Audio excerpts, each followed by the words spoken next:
Hello and welcome to PDA. आज हम let's beat the NEET का डे नंबर 7 करने जा रहे हैं। तो चलिए क्वेश्चन करते हैं।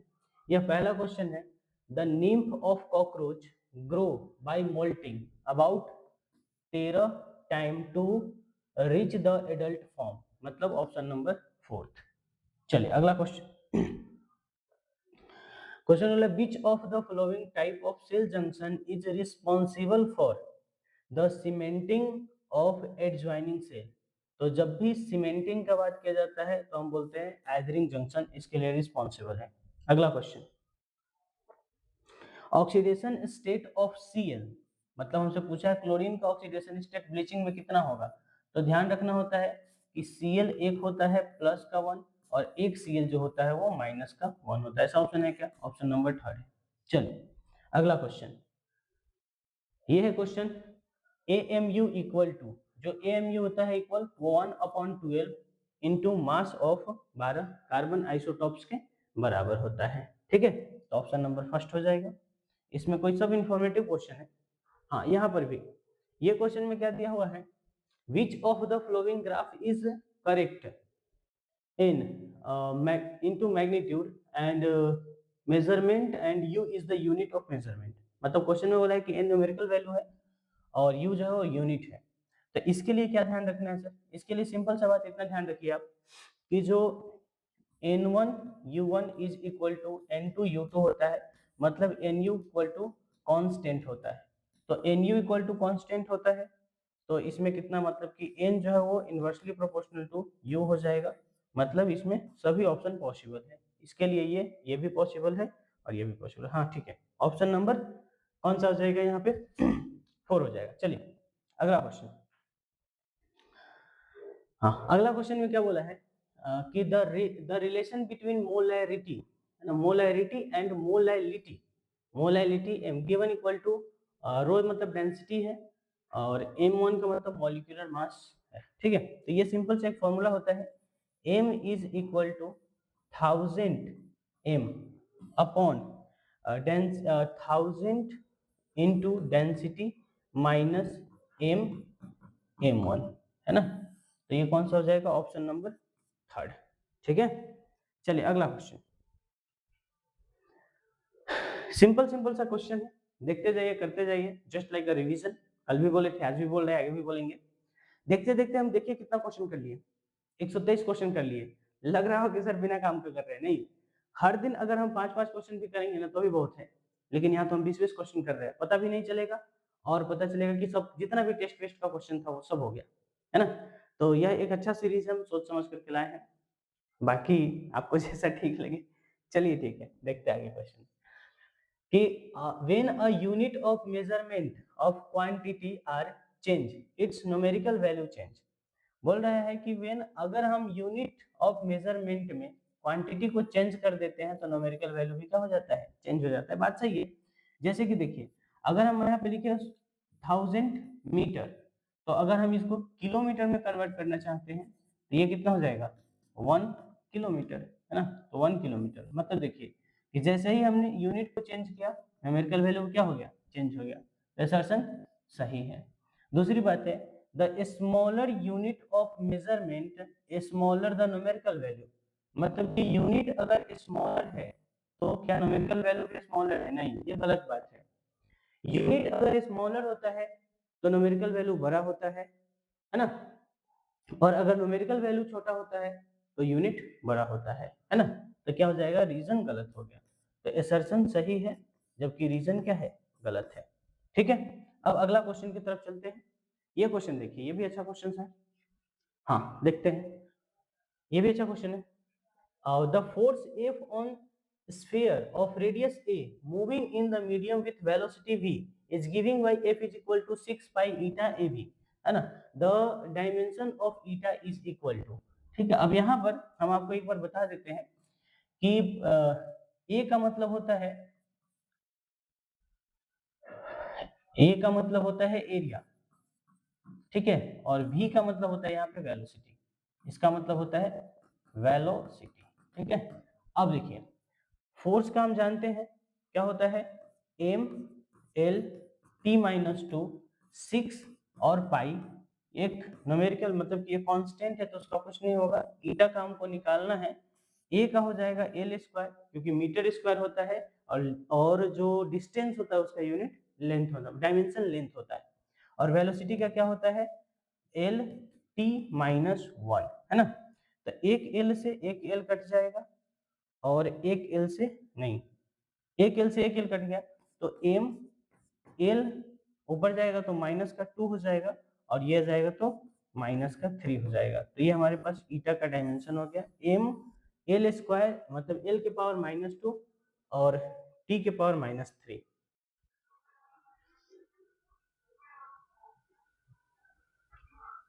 ओहो सॉरी सॉरी, यहाँ पे रेडियस है ना, force on the sphere of radius, a का मतलब रेडियस दिया हुआ है, sorry sorry my mistake, a का मतलब रेडियस दिया हुआ है ना। फिर से कर लेते हैं, चलिए कोई ना, आ जाओ। फोर्स का होता है M L T minus two is equal to 6 pi का कुछ नहीं ईटा, और ए का मतलब है रेडियस मतलब लेंथ, और लेंथ एक प्रकार का ये है, इनटू इसका मतलब होता है एल टी माइनस वन, है ना। अब हम एक काम करते हैं, ये एल स्क्वायर है इधर आ जाएगा तो एम एल के पावर माइनस वन हो जाएगा, और टी जब इधर आकर के ऊपर जाएगा तो वो हो जाएगा कितना टी के पावर माइनस का वन, यानी कि eta is equal to M L के पावर माइनस वन टी के पावर माइनस वन। हाँ ठीक है, एम एल के पावर वन टी के पावर माइनस वन। अब क्वेश्चन नंबर 11 देखिए, मतलब अगला क्वेश्चन देखिए। इसमें बोला है कि how many digits of four limb and hand limb, four limb के लिए 4 याद रखना है तो हैंड लिम्ब के लिए 5 हो जाएगा, 4 एंड 5, वेरी गुड। चलिए अगला question, which of the following structure protect the I of frog, frog मतलब निक्टेटिंग मेम्ब्रेन जो होता है वो क्या करता है, मतलब ये करता है प्रोटेक्ट करता है, ठीक है। Which of the following is lined by squamous epithelium, goblet cell नहीं, ये तो ग्लैंडुलर एपिथेलियम से होता है ना, ग्लैंडुलर एपिथेलियम। एल्वियोलर लंग्स, हाँ ये सही है। ड्राई सरफेस ऑफ स्किन, ये होता है compound epithelium. Inner lining of duct of salivary gland, ये भी होता है कंपाउंड एपिथेलियम, मतलब ये भी नहीं होगा तो ये एंडोथेलियम ऑफ ब्लड वेसल्स, हाँ ये होता है। यानी कि ए सॉरी ये है ना B and E, B and E, इसके लिए ऑप्शन जो भी ऑप्शन में लिखा होगा बी एंड ई वो आंसर हो जाएगा। विच of the following is lined by the squamous epithelium, तो ये हो जाएगा। चलिए बहुत अच्छा सा क्वेश्चन था। अगला क्वेश्चन के साथ अगर हम चलना चाहें तो ये देखिए, one can not found in power house, power house of the cell. अच्छा, पावर हाउस का मतलब माइटोकॉन्ड्रिया। अब हमको माइटोकॉन्ड्रिया के बारे में पता करना है कि माइटोकॉन्ड्रिया किसको बोलते हैं, मतलब माइटोकॉन्ड्रिया में क्या क्या होता है, और क्या पूछा हमसे, नहीं कौन सा नहीं होता है, सर्कुलर डीएनए होता है sir, site of anaerobic respiration नहीं, एन एरोबिक नहीं, एरोबिक होना चाहिए ना, एरोबिक रिस्पायरेशन यानी कि ये तो नहीं होता है। इनफोल्डिंग ऑफ इनर मेम्ब्रेन, सही बात है। आरएनए मॉलिक्यूल, ये भी होता है, यानी कि कौन सा ऑप्शन हो जाएगा, ऑप्शन नंबर सेकंड। पूछा था कौन नहीं होगा, तो ये हो जाएगा क्वेश्चन, ठीक है। उसके बाद कि in mammal, in mammal protect मतलब कि proteinaceous structure which maintain the shape of cell. अब ध्यान से सुनना, पहला ऑप्शन सेल दिया, सेल वाल दिया हुआ है, और ये क्या है, गलत है, क्योंकि क्वेश्चन को ध्यान से पढ़ो तो क्वेश्चन में पूछा है मैमल, मैमल क्या बोला है क्वेश्चन में, हमको मैमल बोला है, तो मैमल का मतलब हो गया एनिमल, और एनिमल में तो सेल वॉल होता ही नहीं है, तो वो नहीं हो सकता है। दूसरा बात ये है कि बोला है सेल शेप को, है ना, maintain the shape of cell, तो इसके लिए हमको याद रखना है साइटोस्केलेटल एलिमेंट। ये इस क्वेश्चन में क्या हो सकता है सर, सिली मिस्टेक हो सकता है, इसलिए इस क्वेश्चन को ध्यान से पढ़ना है। यहाँ पे पहले बात तो मैमल बोला, जैसे ही हमको बोला कि शेप मेंटेन करता है, हम शायद सेल वॉल टिक कर सकते हैं, इसलिए इस क्वेश्चन को ध्यान से पढ़ना है। चलिए अब अगला क्वेश्चन के साथ चलते हैं, और अगला क्वेश्चन क्या है, plasmid of bacteria can not be, मतलब कि प्लाज्मिड ऑफ बैक्टीरिया में मतलब क्या नहीं है, देखते हैं। ये सर्कुलर है sir, found in outside the genomic DNA, ये भी बात सही है। Used to monitor bacterial transfer, हाँ ये भी होता है। तो क्या नहीं होता है, इन्होंने बोला लार्ज, नहीं क्वेश्चन में मतलब एनसीईआरटी स्पष्ट करती है कि ये स्मॉलर है ना, ये जीनोमिक डीएनए से छोटा डीएनए होता है, ठीक है। चलिए अगला क्वेश्चन, अगला क्वेश्चन में in mammal proteinaceous structure which maintain the shape of cell, ये तो अभी थोड़ा देर पहले हुआ था, दोबारा छप गया, चलिए कोई बात नहीं। यहाँ बोले plasmid of bacteria can not be, plasmid of bacteria भी दोबारा छप गया है ना, चलिए कोई ना।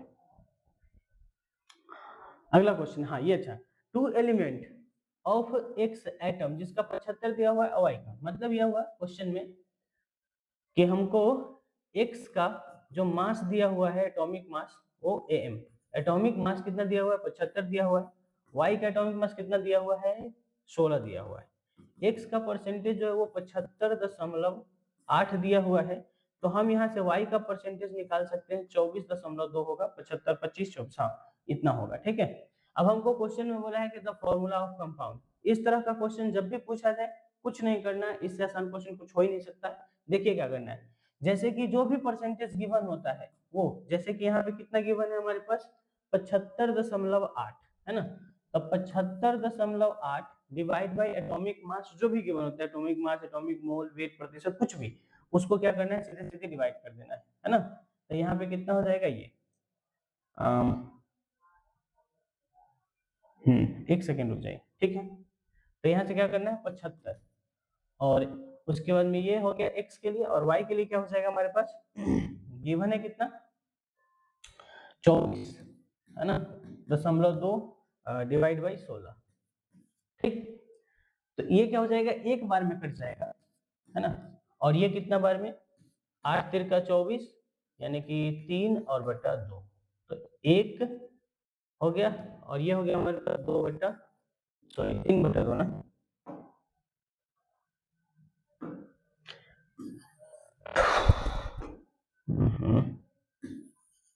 चलिए कोई ना, 3 बटा 2, 3 बटा 2। अब एक काम करते हैं, दोनों 3 2 से मल्टीप्लाई कर दीजिए इधर भी, और 2 से मल्टीप्लाई कर दीजिए इधर भी, 2 से 2 कट गया यानी कि 2:3 आ गया, मतलब x जो है वो 2 होगा और y कितना हो जाएगा 3 हो जाएगा, x2 y3, x2 y3 कौन सा ऑप्शन, ऑप्शन नंबर 4 हो गया, ठीक है। चलिए अब इस तरह से क्वेश्चन में अगला कि what is the percentage of oxygen present in the compound is equal to, इतना बड़ा कंपाउंड है ना जिसमें से मोलर मास CaCO3 का 100 दे रखा है, मोलर मास Ca3 और PO4 होल ट्वाइस का दे रखा है हमको 310, तो परसेंटेज जिसका भी पूछा जाता है उसको ऊपर रखा जाता है, जैसे कि परसेंटेज ऑफ ऑक्सीजन, तो ऑक्सीजन के मास को ऊपर रखो, ऑक्सीजन के मास होता है 16, और कितना है ऑक्सीजन, तो 3 यहाँ है और 8 यहाँ, यानी कि 8 3 11। अब इसको सोल्व मत करना है ना, यहाँ पे सोल्व मत करना, अब आगे पहले वैल्यू देखते हैं, और नीचे टोटल मास रखा जाता है, तो क्वेश्चन में उन्होंने खुद ही दे रखा, हमको कैलकुलेट भी नहीं करना है, देखो यार 100 और ये हो गया 310 यानी कि 410, 410, चलो 410, और परसेंटेज निकालना है तो इंटू 100, एक जीरो से एक जीरो कट्टम कट्टम, ठीक है, 11 दहाई मतलब ये 4 बार में कट जाएगा, ये 4 चौका 16 हो जाएगा, 4 दहाई 40 के आसपास आंसर हो जाएगा, यानी कि ऑप्शन नंबर 3 हो जाएगा, ठीक है। अगला क्वेश्चन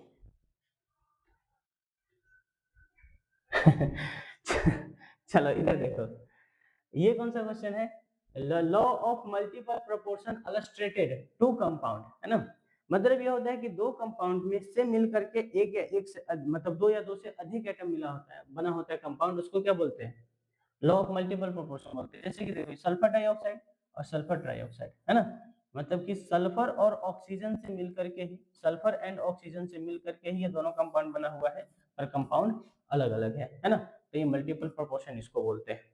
आगे क्वेश्चन है क्या, हाँ जी क्वेश्चन है, और ये अच्छा क्वेश्चन है, वंडरवाल गैस इक्वेशन, ये हम थोड़ा सा टाइम लेकर के समझाएंगे, देखिए ध्यान से, कल भी हम बताए थे, अगर कल अगर आप डे 6 देखे हो तो उसमें ये बातें बताई गई थी कि आप तभी किसी को जोड़ सकते हैं, है ना, आप तभी किसी को जोड़ सकते हैं जब उसका क्या होगा डायमेंशन सेम होगा, है ना, तो अकॉर्डिंग टू दिस इक्वेशन उन्होंने बोला प्रेशर प्लस है ना A अपॉन V स्क्वायर, है ना, तो इसका मतलब ये है कि अगर यह प्रेशर हमको पता है कि ये प्रेशर है, तो इसका डायमेंशन और इसका डायमेंशन निश्चित तौर पे क्या होगा सेम होगा, तभी ये जोड़ा गया है ना, तभी ये क्या किया गया है जोड़ा गया।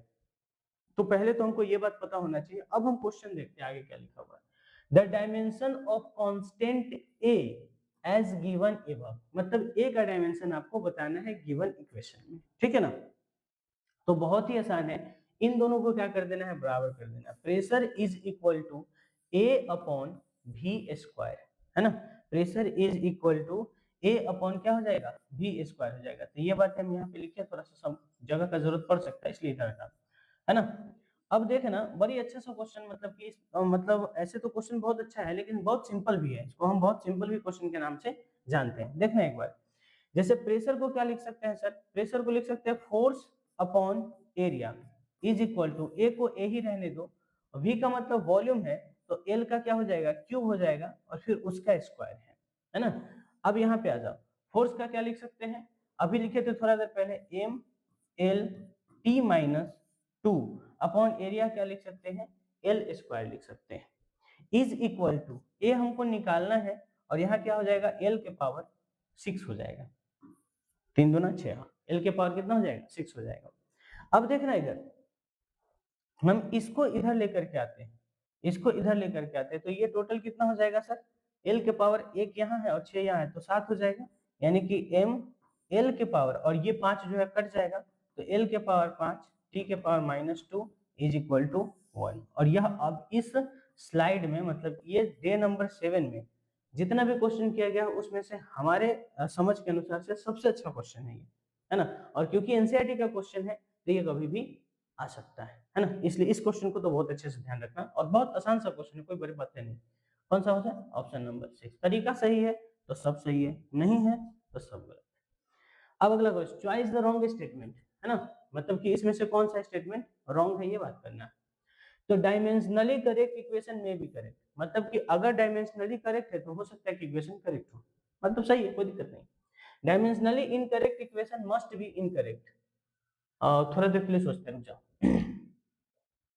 डायमेंशनली करेक्ट इक्वेशन में भी इनकरेक्ट, तो डायमेंशनली करेक्ट है तो हो सकता है कि इनकरेक्ट भी हो, कोई दिक्कत नहीं है।